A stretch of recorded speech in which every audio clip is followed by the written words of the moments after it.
On July 2, 2025, a shocking crime occurred in Pune, Maharashtra, when a 22-year-old IT professional was assaulted in her own apartment in Khandwa.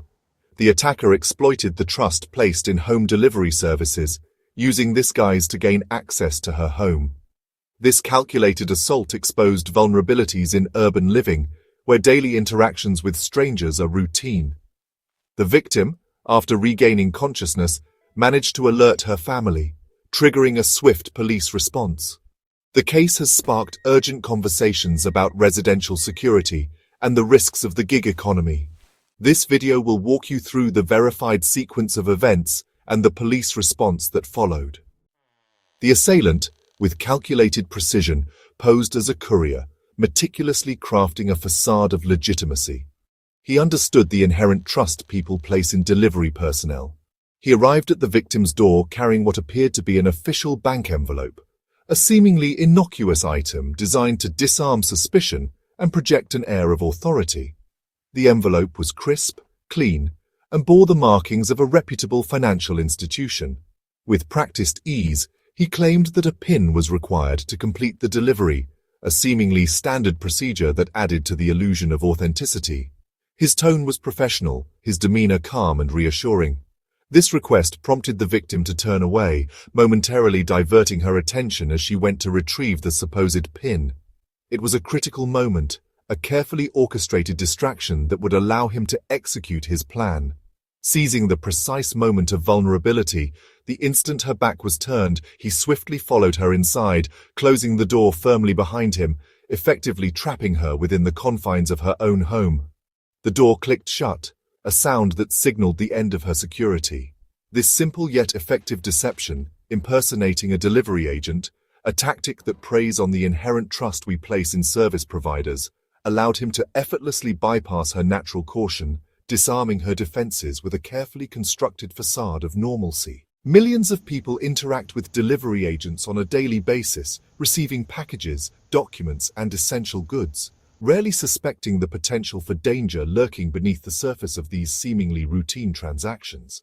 The attacker chillingly weaponized this inherent trust, exploiting the victim's expectation of a safe and uneventful interaction. He skillfully used a believable prop, the official-looking envelope, to further lower her guard and create a false sense of security. His method chillingly highlights a major security gap, exposing a vulnerability that exists in countless homes and apartment buildings. This incident serves as a stark reminder of the potential dangers inherent in modern urban life, where anonymity and convenience can be exploited by those with malicious intent. The incident underscores with chilling clarity how easily routine, everyday interactions can be manipulated and exploited by those seeking to cause harm. It's a wake-up call, a stark warning for all city dwellers and apartment residents, urging them to be more vigilant and aware of their surroundings. It's a call to reassess their home security practices and take proactive steps to protect themselves from potential threats. Once inside the apartment, the scene shifted dramatically. The sense of security that should accompany being at home was shattered in an instant. The perpetrator, having gained access, immediately began to execute their sinister plan. The assailant overpowered the woman with alarming speed and brutality. What followed was a sustained and violent attack, a horrifying ordeal that unfolded within the confines of her own home. The assault was not a brief encounter, but an extended period of terror and physical harm. During the ordeal, the woman tragically lost consciousness. It's suspected that a chemical agent may have been used to subdue her, although the exact substance and method are still under investigation. The use of such an agent suggests a level of planning and a cold, calculated approach by the attacker. She remained unconscious for several hours after the assailant fled the scene, leaving her vulnerable and alone. The passage of time during her unconsciousness only compounded the trauma as she lay helpless, unaware of the danger that had befallen her. Regaining consciousness around 8:30 p.m., the evening was already well underway. The disorientation and confusion she must have felt upon waking are unimaginable, realizing the horror of what had transpired. Her first instinct, driven by a desperate need for help and safety, was to immediately contact her family. This quick thinking would prove vital in the subsequent investigation. Upon hearing her harrowing account, her relatives quickly informed the Pune police, recognizing the gravity of the situation and the urgent need for professional intervention. This immediate action set the investigation in motion, triggering a rapid response from law enforcement to apprehend the perpetrator and bring them to justice. The attacker's calculated actions, seemingly planned with meticulous detail, left the victim with little to no chance to defend herself against the onslaught. The speed and brutality of the crime, coupled with the possible use of a chemical substance, highlight the dangers of such premeditated attacks and the vulnerability that individuals can face, even in their own homes. The victim's quick thinking after regaining consciousness, reaching out to her family, was crucial for the investigation, providing vital information and enabling a swift response from the authorities. The ordeal left her physically and emotionally traumatized, a deep scar that will likely require extensive support and therapy to heal. She was left alone in her own home, a place that should have been a sanctuary, now tainted by violence and fear. This case demonstrates how quickly a familiar situation can turn dangerous, underscoring the importance of vigilance and robust security measures in residential areas. The assailant's cruelty extended beyond the assault. Before leaving, he took a selfie on the victim's phone, partially showing his face and the back of the victim. He left a threatening message, warning her not to report the crime and threatening to release the photo online. The message ended with a chilling promise: "I will come again." This digital intimidation was designed to instill fear and silence the victim. The attacker's actions reveal a calculated effort to control and terrorize her even after leaving. Such psychological threats are a serious aggravating factor in the case. After regaining consciousness, the victim found herself in a disoriented state, grappling with the aftermath of the horrific ordeal. The sterile environment of the hospital room offered a stark contrast to the chaos she had just endured. Confusion clouded her thoughts as she tried to piece together the events that had led to her being there. The lingering pain served as a constant reminder of the violence she had suffered. Disregarding her own pain and fear, the victim's first act was to reach out for help. With trembling hands, she fumbled for her phone, her mind racing with the urgency of the situation. Every second felt like an eternity as she dialed for assistance, her voice barely a whisper as she recounted the terrifying events that had unfolded. Her family immediately contacted the police, relaying the horrifying details of the assault with a mix of fear and determination. They understood the gravity of the situation and the need for immediate intervention. Their swift action set in motion a chain of events that would ultimately lead to the pursuit of justice. The authorities, recognizing the severity of the crime, responded swiftly, dispatching officers and emergency medical personnel to the scene. Sirens wailed as police cars raced through the streets, their flashing lights cutting through the darkness, signaling the urgency of the situation. Upon arrival, paramedics immediately began administering medical care, tending to the victim's injuries with skill and compassion. Simultaneously, police officers secured the scene, ensuring her safety and preserving any potential evidence that could aid in the investigation. They provided her with medical care and protection. The police recognized the ongoing threat posed by the assailant, understanding that the victim's safety remained at risk. They knew that apprehending the perpetrator was crucial not only for her well-being, but also for the safety of the community. To ensure her continued safety, they placed her under their protection, assigning officers to guard her and monitor her surroundings. This measure was taken to provide her with a sense of security and to prevent any further harm from coming her way.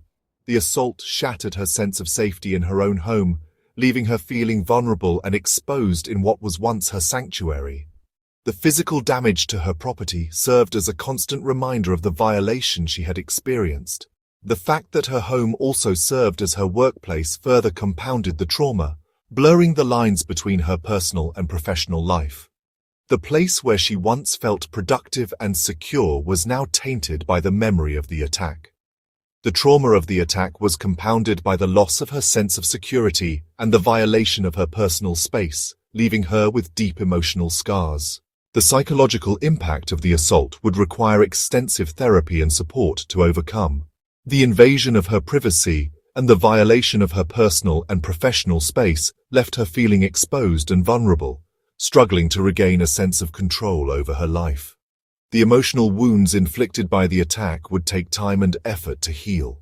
Her prompt report allowed police to begin their investigation immediately, increasing the chances of gathering crucial evidence and identifying the perpetrator. The sooner the investigation began, the better the odds of bringing the assailant to justice. The immediate commencement of the investigation ensured that evidence was still fresh and untainted, providing investigators with valuable clues to pursue. Every piece of evidence, no matter how small, could potentially lead to the identification and apprehension of the assailant. The authorities' immediate response was critical in ensuring the victim's safety and preserving the integrity of the crime scene, laying the foundation for a thorough and effective investigation. Their swift action demonstrated their commitment to protecting the community and bringing criminals to justice.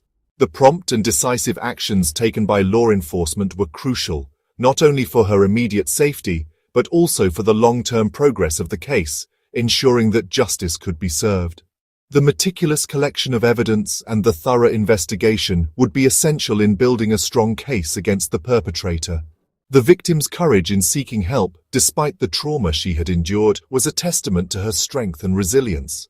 Her willingness to come forward and report the crime was essential in initiating the legal process and holding the perpetrator accountable.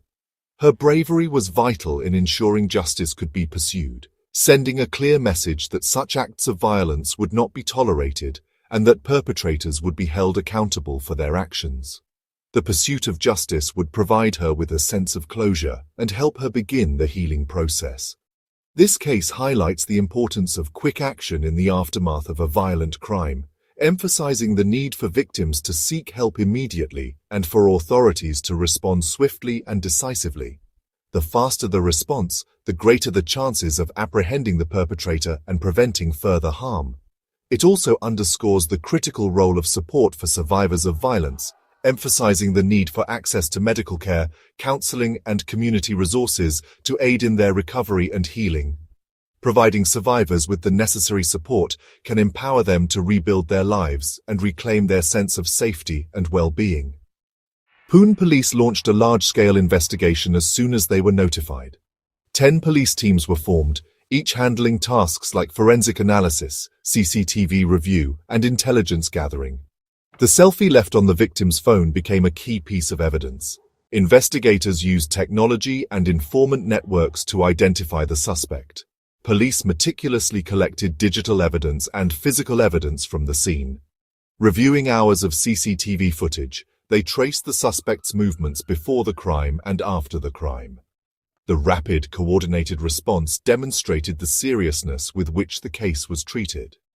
This intensive effort was crucial in quickly narrowing down the suspect's identity. Within 24 hours, Pune police identified and arrested the suspect. The arrest on July 3, 2025, brought relief to the community and marked a major breakthrough. The partial selfie and CCTV footage were instrumental in tracking him down. The victim participated in the identification process, confirming the attacker's identity. The suspect was taken into custody, and further evidence was collected to strengthen the case. The swift arrest reassured the public and shifted the focus to prosecution. After the arrest, police filed charges under the Bharatiya Nyaya Sanhita, India's new penal code. The main charge, Section 64 for rape, carrying severe penalties, Section 77 for voyeurism, addressed the unauthorized selfie taken on the victim's phone. Section 351(2) for criminal intimidation covered the threats made to silence her. These charges reflect the multifaceted nature of the crime: physical assault, privacy violation, and psychological terror. The prosecution will rely on medical, forensic, and digital evidence to prove the case. The legal process now moves forward under these serious charges. As of July 3, 2025, the accused remains in police custody as the investigation continues. The victim is under police protection, focusing on recovery and preparing to testify. The case has sparked citywide discussions about residential security and delivery agent verification. Residents and authorities are considering stricter protocols, better surveillance, and awareness campaigns. The incident highlights how criminals can exploit modern conveniences for predatory acts. Law enforcement and tech companies may need to collaborate on safer systems and better background checks. The trial's outcome will set a precedent for handling such crimes under the new penal code.